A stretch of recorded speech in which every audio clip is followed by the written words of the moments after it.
நிறைய பேர் வீடியோ பார்க்குறீங்க, ஆனால் லைக்கே பண்ண மாட்டேங்கிறீங்க. ஆனால் தயவு செஞ்சு உங்களோட ஃபியூ மினிட்ஸ் ஸ்பெண்ட் பண்ணி ஒரு லைக் மட்டும் இந்த வீடியோக்கு போட்டுட்டு அதுக்கப்புறமா வீடியோவை பார்க்க ஆரம்பிங்க. உங்களுக்கு வேற எதனா ஒப்பீனியன் இருந்தால் அதை கமெண்ட்ல சொல்லுங்க. அதே மாதிரி சேனலுக்கும் மறக்காம சப்ஸ்கிரைப் பண்ணுங்க. வாங்க வீடியோக்குள்ள போகலாம். ஹைஜின்னு லாஸ்ட்டாக காண போகிறதுக்கு முன்னாடி யாரை மீட் பண்ணுறதுக்காக அவங்க வந்தான்ற விஷயத்த லேடி பாயோட ஹெல்ப்போட பார்க்கு கண்டுபிடிச்சிடுறான். ஹன்ஸும் அவளோட ஆன்ட்டியை மீட் பண்ணி அவளோட அக்கா பற்றியான விஷயம் எல்லாமே கேட்குறா. அவளுக்கும் தெரிய வருது அவளோட அக்கா அவள் சொந்த அக்கா கிடையாது, அவளோட அப்பா அம்மா அடாப்ட் பண்ணி எடுத்து வளர்த்துருக்காங்க. எல்லா விஷயத்தையும் தெரிஞ்சோடனே ஹன்ஸுக்கு அவளோட பாட்டி மேலே தான் கோவம் வருது. பாட்டி எப்படி இப்படி ஒரு வேலையை பண்ணாங்க, அவங்க அட்லீஸ்ட் என்கிட்ட உண்மையாக நான் சொல்லியிருக்கணும், பாவம் அக்கா இவ்வளோ இங்கே கஷ்டப்பட்டிருப்பான்ட்டு ஃபீல் பண்ணுறா. அப்போ கீயோனும் ஆன்ட்டி கிட்ட இவளோட அக்கா எங்கே இருக்காங்கன்ற விஷயம் அவங்களுக்கு தெரியுமா அப்படின்ட்டு கேட்குறான். அவளோட பிறந்த ஊருக்கு தான் அவள் போகிறேன்னு சொன்னா அப்படின்ட்டு சொல்கிறாங்க. ஹன்ஸும் எந்த ஊருன்னு கேட்கும் போது ஆன்ட்டிக்கு ஃபஸ்ட்டு ஞாபகத்துக்கே வரல. ப்ளீஸ் ஆன்ட்டி கொஞ்சம் யோசிச்சு சொல்லுங்க, கண்டிப்பாக அக்கா எங்கே இருக்காங்கன்னு தேடி கண்டுபிடிக்க முடியும்னு கேட்குறா. ஆன்ட்டியும் கொஞ்ச நேரம் யோசிச்சு பார்த்துட்டு அக்கீரான்னு ஏதோ ஒரு ஊர் பேர் சொன்னாமா, அந்த ஊருக்கு தான் போறேன்னு சொன்னா அப்படின்ட்டு சொல்றாங்க. ஹான்ஸும் கீயோனை வீட்டுக்கு கூட்டிட்டு போயிட்டு அவகிட்ட வந்த லெட்டரை காமிக்கிறா. இந்த லெட்டரை வச்சுதான் அக்கீராக்கு நீ வந்தியான்ட்டு கியூனும் கேட்குறான். ஆமா, இந்த லெட்டரை பாரு, இது அக்கீராலன்னு தான் அனுப்பிச்சிருக்காங்க. கண்டிப்பா என்னோட அக்கா என் ஆன்ட்டியை மீட் பண்ணதுக்கு அப்புறமா இந்த ஊருக்கு வந்திருக்கா. என்னோட ஆன்ட்டியை தவிர அக்காவுக்கு மட்டும்தான் நான் உயிரோடு இருக்கேன்ற விஷயம் தெரியும், அதனால தான் அக்கா லெட்டர் அனுப்பியிருப்பா அப்படின்ட்டு சொல்றா. ஆனா கியூனு உன்னோட அக்கா லெட்டர் அனுப்பினானே வச்சுக்கோ, ஆனா ஏன் இப்படி சம்மந்தமே இல்லாம ஒரு நியூஸ் பேப்பர் கட்டிங்கை மட்டும் அவன் அனுப்பணும்? அவனும் சும்மாலாம் அனுப்பல, இந்த நியூஸ் பேப்பர் கட்டிங்கில் எங்கள் 2 பேரோட பேரையும் ஹைலைட் பண்ணி அனுப்பியிருக்கா. அதாவது ஹன்ஸும் நான் உயிரோட இருக்கானா, அக்கா அவளும் உயிரோட இருக்கான்னு அர்த்தம். இந்த லெட்டர் அனுப்பிச்சது மூலமா அவளும் அக்கீரால இருக்கான்னு எனக்கு புரிய வச்சிருக்கான்ட்டு சொல்றா. ஆனா ஏன் உன் அக்கா டைரக்டா சொல்லாம இந்த மாதிரி இன்டைரக்டாலாம் சொல்றா அப்படின்ட்டு கேட்குறான். இது கேட்டாலும் ஹன்ஸு இப்போ என்னதான் நீ சொல்ல வர?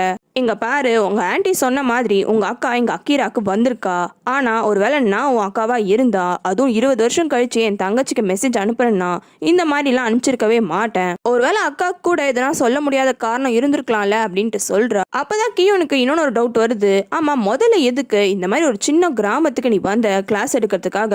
நீ ஃபாரின்ல இருந்திருக்க, உனக்கு எவ்வளவோ பெரிய ஆப்பர்ச்சுனிட்டிலாம் கிடைச்சிருக்கும், ஆனா ஏன் கடைசியா இந்த இடத்துக்கு நீ கிளாஸ் எடுக்கணும்னு வந்தன்ட்டு கேட்குறான். ஹன்ஸும் அந்த ஆஃபீஸ்ல நடந்த விஷயத்த சொல்றா. பார்க்கும் கியோன் பண்ண வேலை எல்லாத்தையும் பத்தியும் ஹெட் ஆஃபீஸர் கிட்ட சொல்றான். அது மட்டும் இல்லாம ஹைஜினோட பாடியை கடைசியா கண்டுபிடிக்கும் போது எந்த ட்ரெஸ் போட்டிருந்தாலோ அந்த ட்ரெஸ்ல தான் இந்த வீடியோலயும் இருக்கா.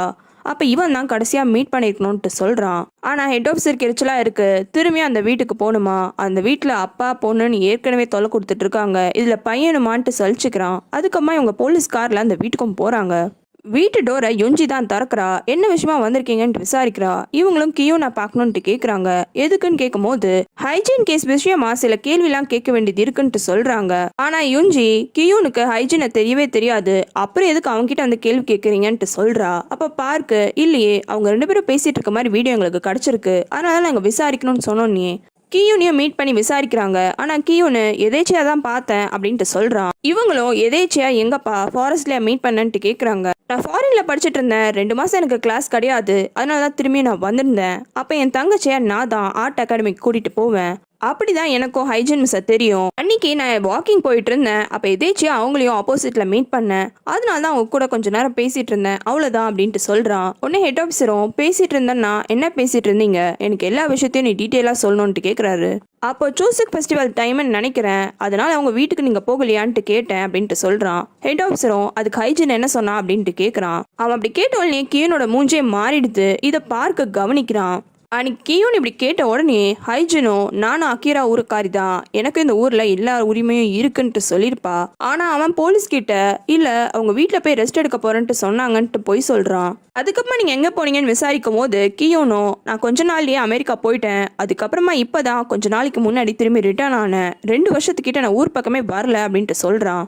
நீங்க அந்த பக்கமா வாக்கிங் போனேன்னு சொல்றீங்க, நானும் கொஞ்ச நாளைக்கு முன்னாடி அந்த பக்கமா போய் பார்த்தேன், அந்த இடமே ரொம்ப பயங்கரமா இருக்கு, கண்டிப்பா என்ன தப்பு பண்றவங்க தான் அந்த பக்கமா போவாங்க அப்படின்னு பார்க் சொல்றான். அதுக்கு கியூனும் அந்த பக்கமா போறவங்க எல்லாருமே தப்பு பண்ணணும்னு அவசியமே கிடையாது, நான் சின்ன வயசுல அந்த ஏரியால ஒரு மில் இருந்தது, அந்த மில் கிட்ட தான் எப்பவுமே விளையாடுவேன், அந்த ஓனர் மோஸ்டா அங்கே இருக்கவே மாட்டாரு, திரும்பி அந்த மில்லோட ஞாபகம் வந்துச்சு, அதனால தான் அந்த இடத்துக்கு நான் போனேன். யூனாவோட அப்பா ஒரு பெரிய ஆளை மீட் பண்றான். இந்த ஆள் யாருன்னு தெரியல. ஆனா யூனாவோட அப்பா விட பெரிய ஆளுன்னு மட்டும் தெரியுது. இந்த பெரிய ஆளும் யூனாவோட அப்பா கிட்ட அந்த பொண்ணு என்ன இன்னும் பிரச்சனை பண்ணிட்டு இருக்காளா, இறந்து போனதுக்கு அப்புறமாவும் ஒரே பிரச்சனையா இருக்கு போல இருக்கு, உன் ஏரியால நீ என்னதான் பண்ணிட்டு இருக்க, உன் ஏரியால மட்டும் இந்த பிரச்சனை இருந்தா பரவாயில்ல, பக்கத்து ஏரியாக்கெல்லாம் போகுதுன்னு திட்டுறான். யூனாவோட அப்பா இந்த பெரிய ஆள் கிட்ட ஹெல்ப் கேட்கறதுக்கு தான் வந்திருக்கான். இவனே இப்படி சொன்னோன்னே யூனோட அப்பாக்கு என்ன பண்றதுன்னு தெரியல, அப்படியே பயப்பட ஆரம்பிச்சிடறான். அப்ப கரெக்டா அவனுக்கு ஃபோன் காலும் வருது. யுஞ்சி தான் போலீஸ் வீட்டுக்கு வந்திருக்காங்கன்ற விஷயத்த சொல்றா. ஆனா அதுக்கு கூட பதில் சொல்ல முடியாத அளவுக்கு அவன் ரொம்பவே ஷாக் ஆயிடுறான். அவ போன்ல நான் சொல்றது கேக்குதான்ட்டு கேக்குறா. ஆனா யூனோட அப்பா போன் அப்படியே கட் பண்ணிடுறான். அந்த பெரிய ஆளும் யூனோட அப்பா கிட்ட கவலைப்படாத, ஒன்னொன்னும் அப்படிலாம் விட்டு கொடுத்துட மாட்டேன், நீ எந்த பயமும் இல்லாம போ, நான் பாத்துக்கிறேன் எல்லா விஷயத்தையும் சொல்றான். இந்த ஒரு வார்த்தைக்காக தான் யூனோட அப்பாவும் வந்திருப்பான். இவனும் இப்படி சொன்னோடனே அவனும் கொஞ்சம் சந்தோஷப்படுறான். கியூன்னு என்னதான் சொன்னாலும் பார்க்குக்கு கியூன் மேல ரொம்பவே டவுட் வருது. நீ தான் ஹைஜீனை கடைசியா பார்த்த ஆளு, பாரு எங்ககிட்ட அதுக்கான எவிடன்ஸும் இருக்குன்னு அந்த வீடியோவை காமிக்கிறாங்க. இப்படி வீடியோ எவிடன்ஸ்லாம் இருக்குன்னு தெரிஞ்சோடனே கியூன் கொஞ்சம் பயப்படுறான். இருந்தாலும் அந்த வீடியோவை பொறுமையா வாங்கி பார்க்கறான். அப்படியே சைட்ல இந்த டெட் பாடியில இருந்து எந்த பொருள்லாம் எடுத்தாங்களோ அந்த பேப்பரையும் பார்க்க காமிச்சு, பாரு இதே ட்ரெஸ் தான் இவ அன்னைக்கு போட்டிருக்கா, அப்ப நீ தான் கடைசியா பார்த்த ஆளுன்னு சொல்றான். பார்க் சொன்னது எல்லாத்தையும் கவனிச்சுட்டு கியூனும் திரும்பி ஒரு வாட்டி பார்க்குறான். அப்படி பார்க்கும்போது ஹைஜீனோட கையில் இருந்த பிரேஸ்லெட்டு ஃபோட்டோவில் காணும். ஃபோட்டோவில் காணுமே, அப்போ நான் கடைசியாக ஹைஜீனை பார்த்த ஆள் கிடையாதுன்ட்டு சொல்கிறான். கியூன் இப்படி சொன்னோடனே பார்க்கும் அதுக்கான சான்ஸே கிடையாதுன்ட்டு பார்க்குறான். கியூன் சொன்னது உண்மைதான். அவ்வளோதான் கொஸ்டின் கேட்க வந்தோன்ட்டு அவங்க ரெண்டு பேரும் அங்கேருந்து கிளம்புறாங்க. அவங்க அப்படி கிளம்புன அடுத்த செகண்டே யுஞ்சியும் யூனாவும் கியூன் கிட்ட என்னாச்சு அப்படின்ட்டு கேட்குறாங்க. யூனாக்கு ரொம்பவே பயமா இருக்கு கியூன் என்ன சொல்ல போறான்னு. ஆனால் கியூன் எனக்கு ரொம்பவே டயர்டா இருக்கு, என்கிட்ட வேற எதுவும் கேள்வி கேட்காதீங்கன்ட்டு திரும்பி ரூம்குள்ள போயிடுறான். அப்படி ரூம்குள்ள போனாலும் அவன் மைண்ட்ல சில விஷயம் எல்லாம் ஓடிட்டே இருக்கு. ஹன்ஸோட ஆன்டி கடைசியா சொன்னது உன்னோட அக்கா அகிராக்கு தான் போயிருக்கான்னு. அதுக்கப்புறமா ஹைஜீனே இவன்கிட்ட நானும் அகிரா ஒரு பொண்ணு தான், எனக்கும் இந்த ஊர்ல உரிமை இருக்குன்னு சொல்லியிருப்பா. இந்த விஷயம் எல்லாத்தையுமே யோசிச்சு அவன் கண் கலங்கிடுறான். இவனுக்கு என்ன உண்மை தெரியும்னு தெரியல. ஆனா எதையுமே வெளியில சொல்லாம மனசுக்குள்ளேயே வச்சுக்கிறான்.